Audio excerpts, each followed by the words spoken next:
Listeners, you will never guess what, because I didn't guess and I had to be told.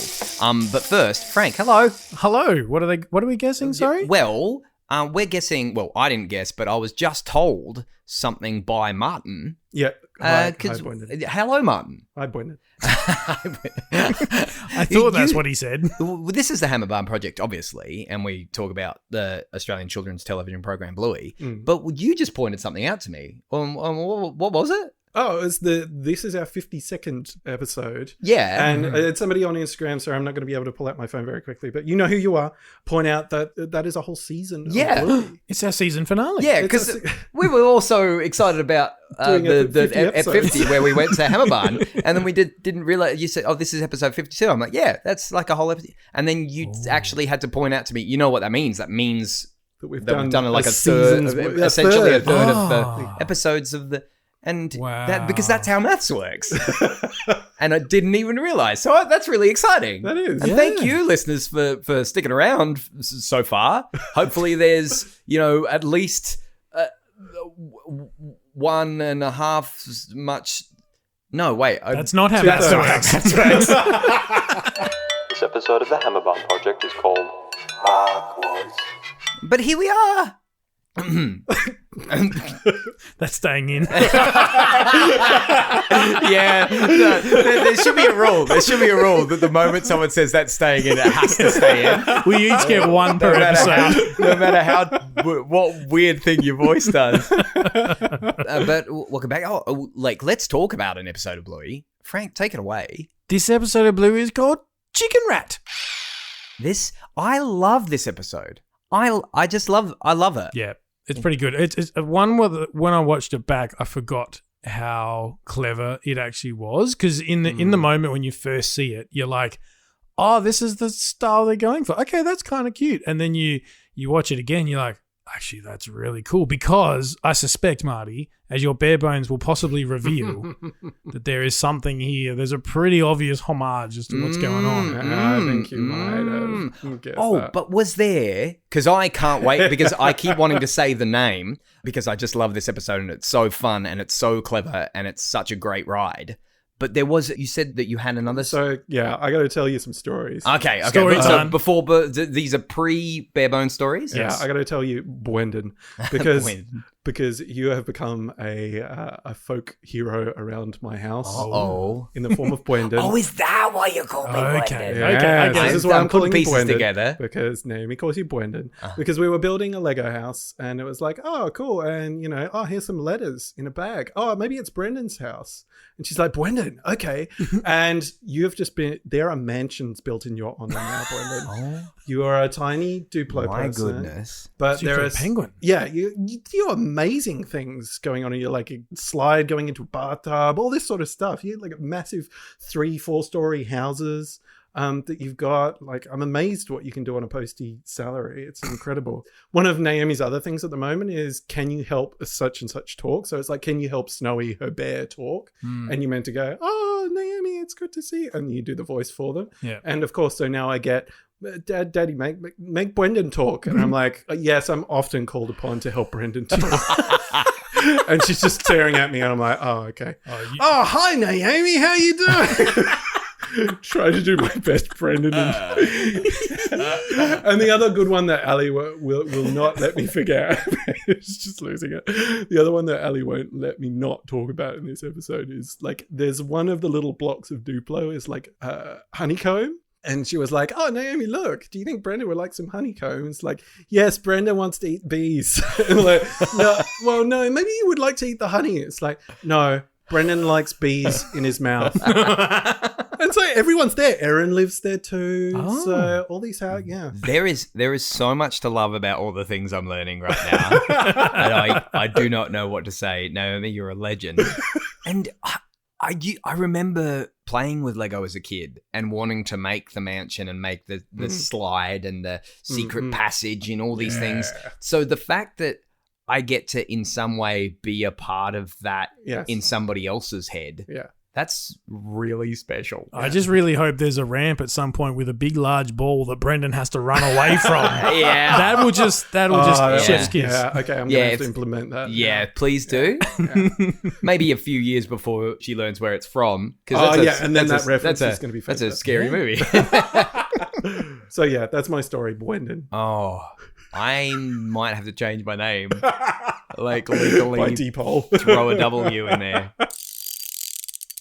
But anyway, shall I do the bare bones? Let's do it. Okay. All right. So I'm not sure. Well, this is probably the one you're thinking. So this is a pretty clear homage to the year 2000 Christopher Nolan, Guy Pearce, Carrie-Anne Moss film Memento. There it is. There we go. We're all thinking it. No, of course not. So it's a story in which we jump in even more in medias res than usual. Mid-game indeed. Wow, what a throwback. That was your first nerdy bare bones joke. Oh, was it? Yeah, Oh, yeah, okay. I'm pretty sure it was. Okay, so, but, even more so than usual because we've got all these weird things going on and then we progressively work backwards in the story to find out what's been happening and why all these weird things are in this last scene as we join the story. So, yeah, basically a game has been played and Floppy has been lost at some point. So retracing steps in order to find Floppy. It's so fun. Yeah, it's a good one. I have so much fun seeing every time I notice another little piece that's getting put into the puzzle and it kind of slowly reveals one thing and then you see, oh, that's the origin of that thing. Yeah. And then later, It's just got all those little satisfying moments, doesn't it? It's This it's very explains human that. brain. Yeah. We just we like when mysteries are revealed. Makes sense, when things start to But come it's done together. in a way where it's like when it sets up something to be found out about later, it's not like, what's that? Where does that? it's not doesn't. unfair. You don't know if it's going to need to be originated for that setup, and then it is, and it's just. Do I need to help Brendan talk? Is that... I'm sorry, who? Yeah, we'll ask Naomi. Bwendan. Yeah. I love Bingo in this episode because she's kind of, the central figure. It's her toy that's gotten lost. But even right at the start, she's like, where did you last see? You did the parent, Chili in this case, is doing the natural parent thing. Where did you last see them? I don't know. Well, where were you before when you had him? And the immediate response is, I don't know. She's like, I've already answered that question. You've asked me the same thing with different language. I don't know. It's just a really great vocal take for the same exact words. Yeah, that's like whenever an adult tries to go, well, here's the logical, actual, useful steps to go through to retrace. But if Bingo's not at that stage yet where she recognizes the usefulness of that, she's just like, well, you're saying the same thing, right? Hey, how good is Bluey singing? Is it good? I love it. Can you redo it?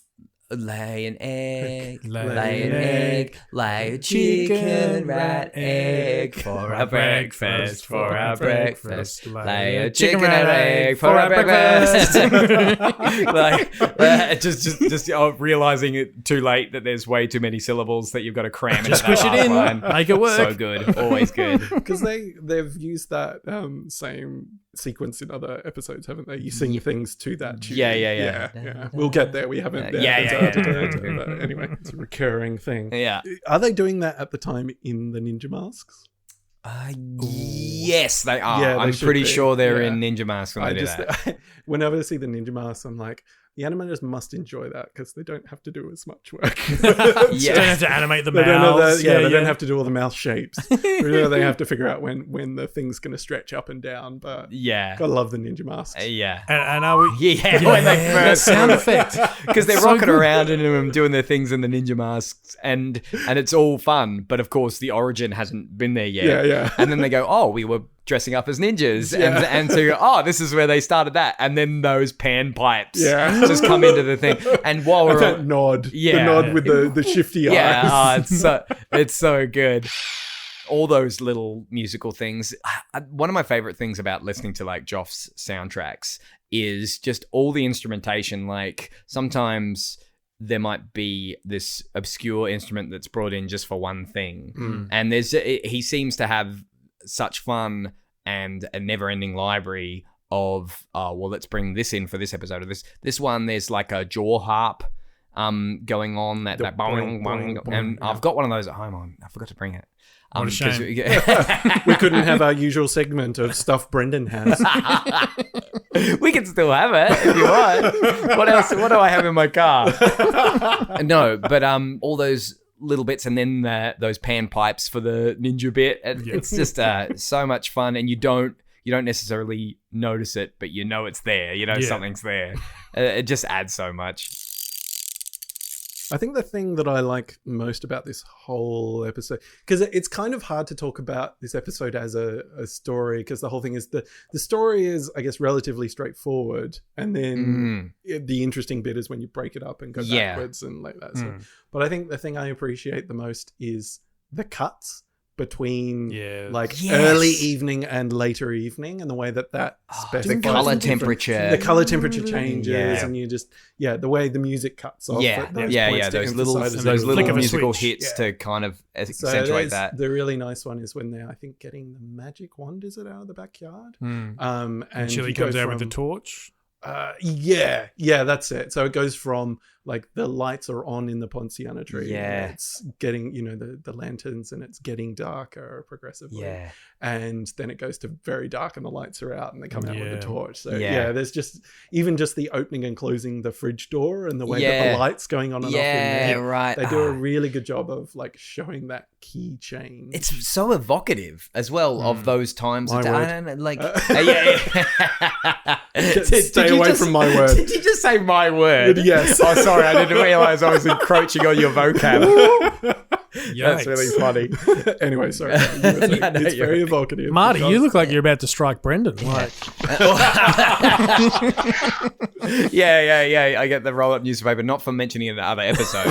for using one of Marty's words. Yeah, that's right. No, anyway, But there's little things like that. Like you could just change the color temperature and okay, it was daytime, now it's nighttime. But it also, the little things like the fridge light, because that does have a different feeling during the day, and it's like the kind of romance of a fridge light. I don't know. At nighttime. Yeah, this tells us a lot about you, Brendan. In your midnight snacking. Oh, that beautiful nighttime fridge light as you reach in to get those. He's right. Microwavable. He's right. It distracts you at nighttime when you're sitting there going, I really want something to eat, but I don't know if I do. And then that's when you get trapped and you do that thing where you open the fridge door and you just stare into nothing.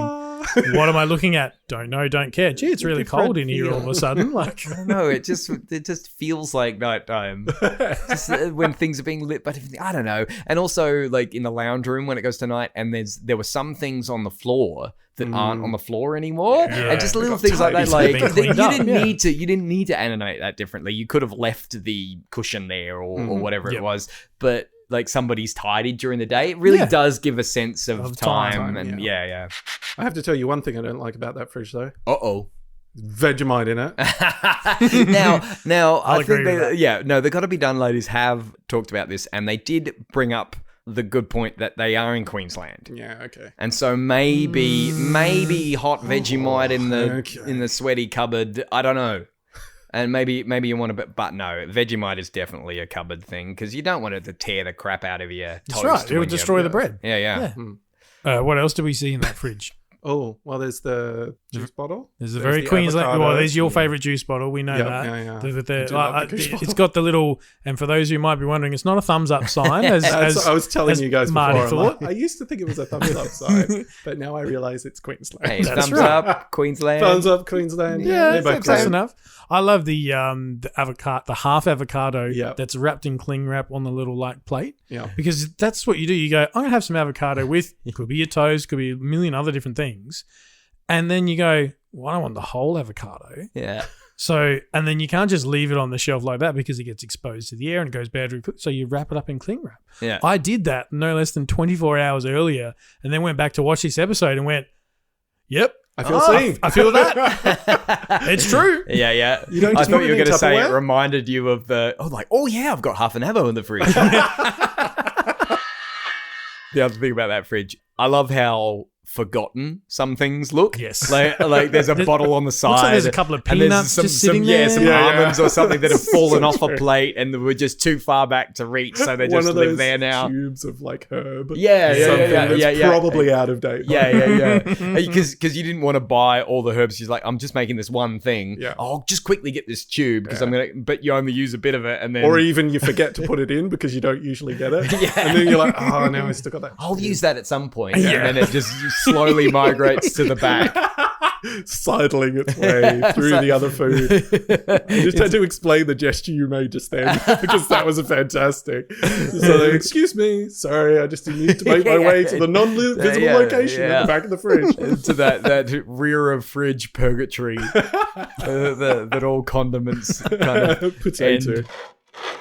So, title of the episode, Chickenrat. In your head. Now, we know Bandit does a pretty mean Chickenrat impersonation. What does a Chickenrat, which as Bandit clearly explains, half chicken, half rat, how do you picture that in your head if it's a thing? I would love this episode so much more if I didn't have to picture it. If it was some other animal combination, if it was like, I don't know, a chicken dolphin or something like that, that would make me just like, rats are gross. Chickens aren't that much better. I really want to imagine rats those are things. gross. I feel like, the overlap of the Venn diagram of chickens and rats. Like, because there are chickens are birds, and birds are often graceful, but there's something kind of manky about a chicken.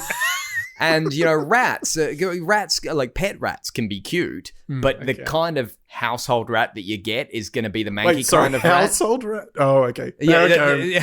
I live in the hills.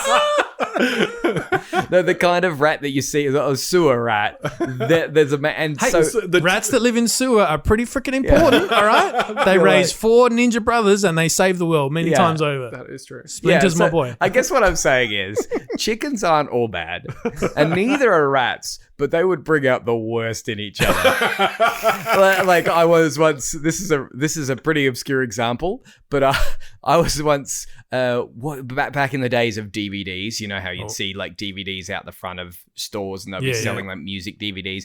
I'm showing my age. I don't know if anyone still buys music DVDs, but there was one called I can remember I was working at the bank and there was just like a news agency and they had a couple of on special out the front, and one was called The Piano Men, and it was Elton John and Billy Joel, and the picture of them on the front cover was them just dancing together. And it was so lame. And I said, look, on his own, Elton John, genius, Billy Joel, genius.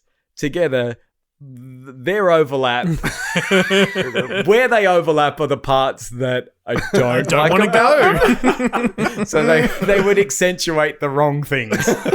And that's how I feel about the relationship between chickens and rats. Speaking of overlap, Bluey explains to Chef Bingo, the customer wants a chicken rat egg. And Bingo asks the question, what's a chicken rat egg? He goes, well, it's half chicken and it's half rat. And Bingo, not really having a clear grasp on maths, goes, we don't even have one chicken rat egg.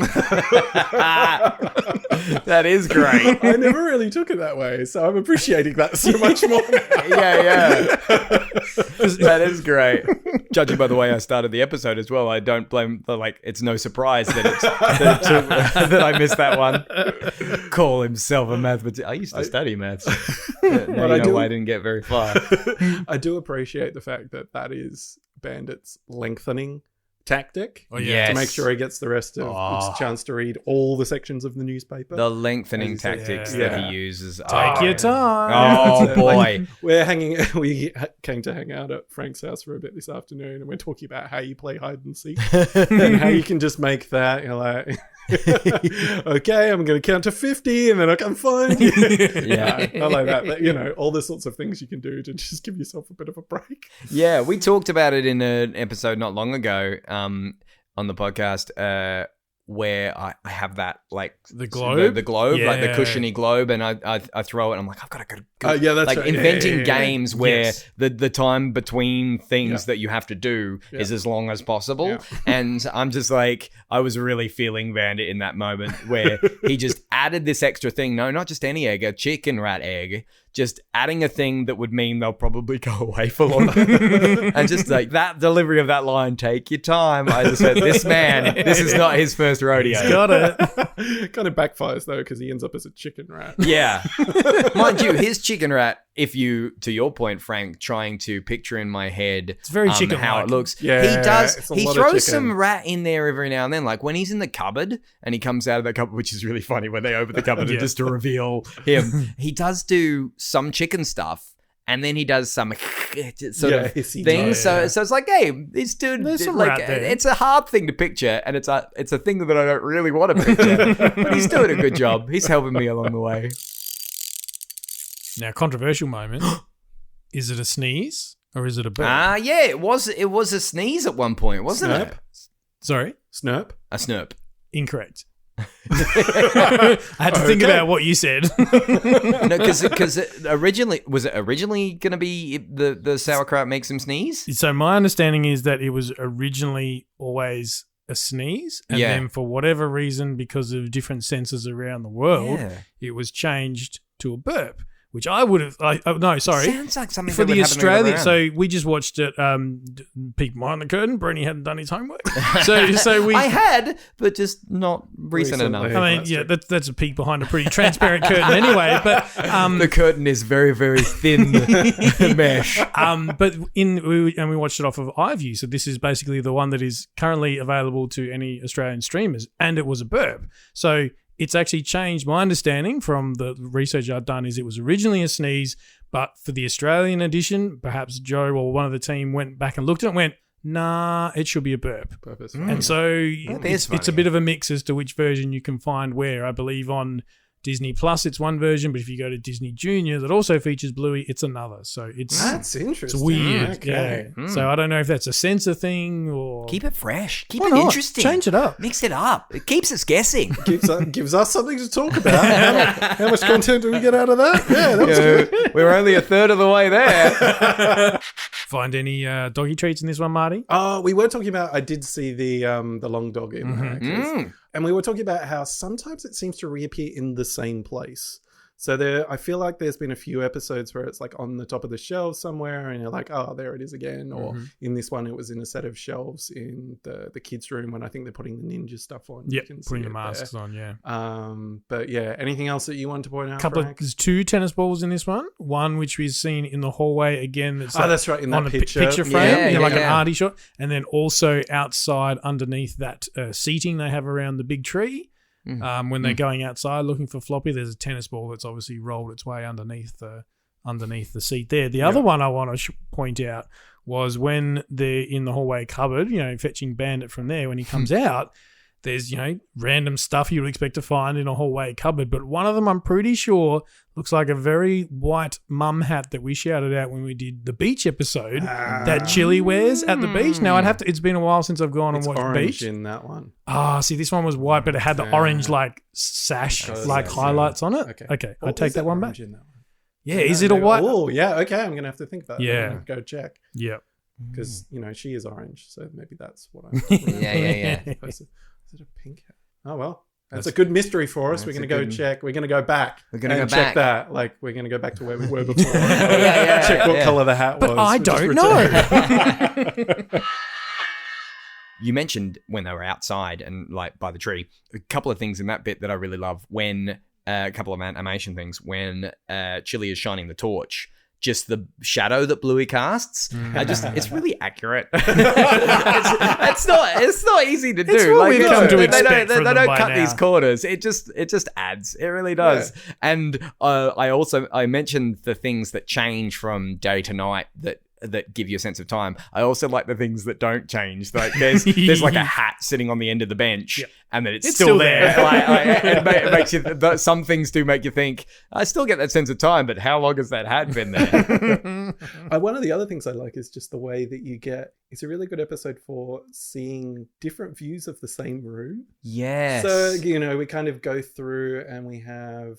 The one that I particularly notice is because the downstairs playroom, so the one that leads out to the garden and the Ponciana, we get to see that looking in from the garden and also looking out into the garden. And yeah, it really does start to give you a bit of a sense of this 3-dimensional space, and that we're not just, in a series of doll's house sets, sort of sets. It's like, no, the camera's been thrown around the other side, so this is a real place that exists. So that's haven't we nice. established though the healer house is based on a circle? So you can always exit left of frame. That's true. In this episode, it changes it around. A little bit different in terms of. It's still flexible, but you can view that flexible, wibbly wobbly, timey wimey stuff. You can view that from different angles. When, at the end, which is the start. Yes. The very end is the end when they're going to bed, isn't it? But the just before the end, which is chronologically the very start, where when Bandit starts eating the sauerkraut, and he comes in and he's got those wearing? He's got the little like sock protectors, the shoe protectors, and so you can get them at your local Hammer Barn, aka the hardware store formerly known as Bunnings. They're just like, you see tradies wearing them. There's these little skirts that go over your boots, and they've got an elastic. They're like an elastic garter, right? And it stops pebbles going into your shoes. So if you're wearing the elastic side Rossi boots that I'm wearing right now, guys, update from the 50th episode. Yes. Couldn't find the boots that I wanted at Hammer Barn because Hammer Barn stopped stocking them. Well, no, Bunnings stopped stocking them. I'm sure Hammer Barn would have them, but no, I did jump online and I got my steel cap Rossies, and I just love them. You have taken these ones off in the shower though? Yeah, I do take these ones off. No, because I got my RMs that I wear as well with a little bit of a humble brag there. But thanks for joining us for stuff Brendan has. I have Rossies, RMs, and no money. But I, these are the elastic sides because I'm so lazy. I like to kick them off at the end of the day. So there's no closure up the top. A little bit. So if I were working out in the dust and the little pebbles and stuff, and you're kneeling down, you're standing up, you'd want those little skirts that go over your things, but it's pointless that Bandit's wearing because he doesn't have shoes on, but it just makes it so great, and it just paints him as he is gardening today. It just really sets the scene. And also I love that when he's eating the sauerkraut to begin with, and says, "Oh no, sorry, not until I've read every section of the newspaper." He starts shoveling the sauerkraut into his bowl, and then Chili just says, "Dad would love to play with you," and he doesn't even react to that. He's so used to being the both of their parents are so used to being thrown under the bus by the other. He doesn't even react or is offended. He just keeps going. It's probably because, and that's the moment in his head where he's like, "Yep, I'm just going to get them to make a Chickenrat egg, and then I get to read the paper." I love that. It's not like he's like, "Oh," or anything. He's just not even paying attention. It's so funny. She dobs him in completely after he said no, and he doesn't even raise an eyelid. He's just like, sauerkraut. I want to take us back for a sec to what Bandit's wearing, because he's also wearing the full wide brimmed hat. Yes. Yeah. And Frank and I have been talking about this recently, that we're just like, yeah, we had to get the dad hat. The dad hat. So, we're both getting to the point where we're like, we're cap men. Yeah. We have been cap men baseball for a very long Okay. time. I've never really been a... Yeah, you're wearing your, what is it, type cap now? Well, this is sort of like a newsboy sort of cap, but if you think like a baggy green, but done in leather, it's that sort of small. I got peak this from at the front. Harndorf leather shop. They make these themselves. If you're ever in Harndorf in the beautiful Adelaide Hills, ladies and gentlemen, stop in to the Harndorf Leathersmith, I believe they're called. They a very reasonable Akubra dealer. Reasonable prices. You can get them for just the same price as you can off the Akubra website, I believe. Marty, you know how you said you had to help Brendan talk? Yeah. Can you help him shut up? Okay. The other way around. See, the problem was I gave him something to talk about that he had. It was like I asked him a question about something. One of his possessions. I'm like, what am I doing? I just you're your own worst enemy. I really am. But anyway, it's and I think Frank actually says he had to get the dad hat, and he's like, but if somebody as cool as Bandit can wear one, I can pull it off. Wear one too. Yep. And so that makes me feel a little bit better, because caps are great, but they really don't give you the sun protection you need. That's it. That's where it is. On that, I am elated that I am now at an age, and I hang around an age group of people who it's finally cool to be interested in the things that I'm interested in, like safety and being sun-wise and all those things. Like I love going forward driving, and the loser in that situation is the person who's not careful, and so all the gear, like, you know, you've got to put the shock dampener on the winch cable. You know, you don't, when you're holding your steering wheel, you have your thumbs on the outside, because if you hit a rock, it doesn't smack and hurt your thumb. And there's all these things that are like, when you're a kid and you were reckless and everything, if anyone was being safe and wearing the proper hat and having the right equipment, they'd be kind of like, oh, you know, you're scared. But now that's the cool thing. Yeah. The cool thing to do is to be, and oh man, life is so much better. Well, to that point, I was driving down the road the other day, and at the moment in Adelaide, they've got the Tour Down Under, which is a big bike race. So there's a lot more cyclists on the road. And so I'm seeing them everywhere. And Adelaide is pretty bike friendly as far as bike lanes and stuff everywhere. And then I saw this one guy go past without a helmet. First one, it struck me as so odd to just go, this guy, and he must have been, you know, he's sort of mid-30s or whatever, wasn't a child or anything. But the fact that what jumped out is that he wasn't wearing a helmet. And I'm like, what is this? Is this the 80s? Like, it was just really strange. Yeah, illegal in Australia. Yeah, exactly. Lock him up. We're going to find you. Find him. But it's hip to be a square, is what I'm saying. Oh, hang on. I meant to say it's hip to be square, because that's the name of the Huey Lewis and the News song. But hip to be a square is the Jim Henson version. No, the Sesame Street version. The Sesame Street version. With the triangle. It's hip to be a square. So hip to be a square. Hip to be a square. Anyway, what were we going to do? Oh, yes, we were going to leap into checking our inbox.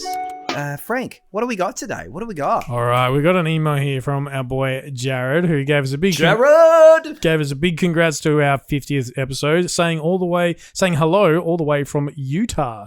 Don't say it, Brendan. No. We know you've been there. Stop it. Basket. Oh God, this is killing me. He wanted to. He loves Marty's bare bones. He says Marty sounds so delightfully educated as he treats us to utter rubbish every episode. It's a living being an academic. Like, I love using that big line. words. Treat us to utter rubbish. Excellent. Well done, Jared. But along those lines, his little Bluey also is a bit of a fan of the Naomi Pick style of describing episodes. So he's got one for us. Ooh. A really quick Naomi's Picks.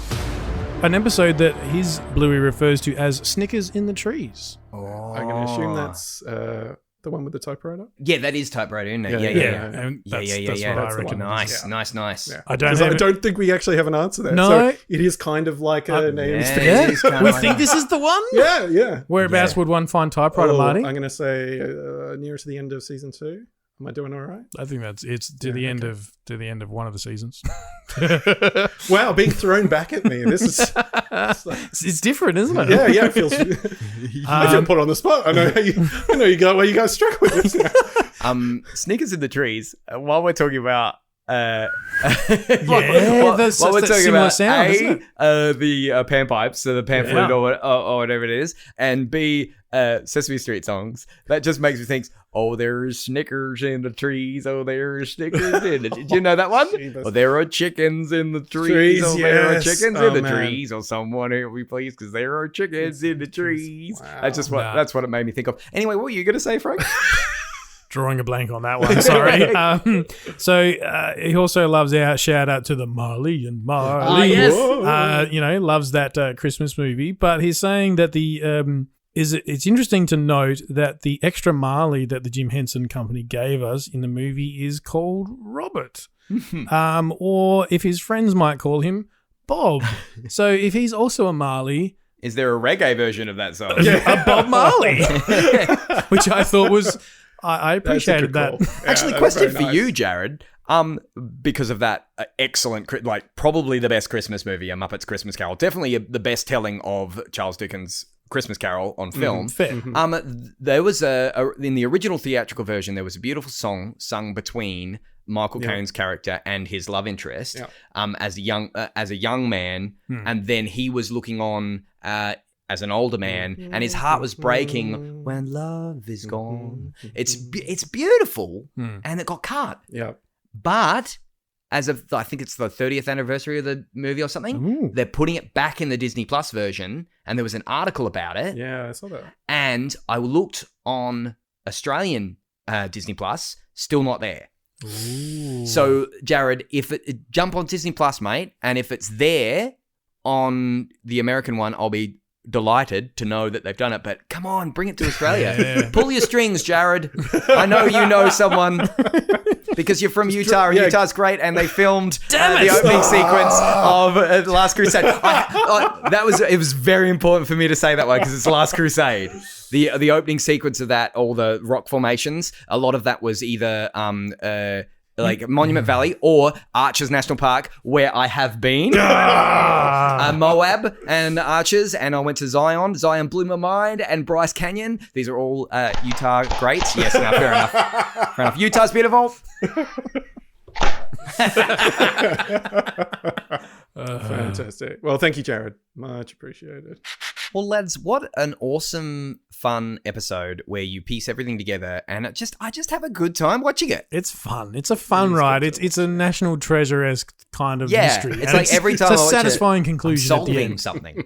But no, thank you, listeners, for joining us again on this podcast. Before we wrap up, though, shall I give credit where credit's due? Oh, yes. Oh, please do. Let's quickly do it. We love this show, and we're so grateful for everybody who plays a part in it. And this week, we are giving credit where credit's due to a Mr. Mike Chavez. Mike Chavez? Chavez? I hope I'm pronouncing that right, Mike. Thank you for all you do in the animation department. This guy... Animation. Big one. Major player. I'm looking at... he was the storyboard artist on this episode, but also known for working on The Iron Giant. Ooh. And Osmosis Jones, Road to El Dorado. Other credits include Darkwind Dark. So why did you say that one last of all of those? So, Mike, in the spirit of this, let's get dangerous. So many good ones. Aladdin 2, Return of Jafar, Space Jam. This is a serious guy. This guy knows his stuff. This guy knows his stuff, and he's done his stuff, and he's done the stuff that we know. So credit. So credit where credit's due, Mike Chavez. Thank you very much for all you do and all you've done. And folks, thank you again. Until next time. And if you hit a flamingo, you've gone too far. Left at the fake grass. Aisle 300. What just happened?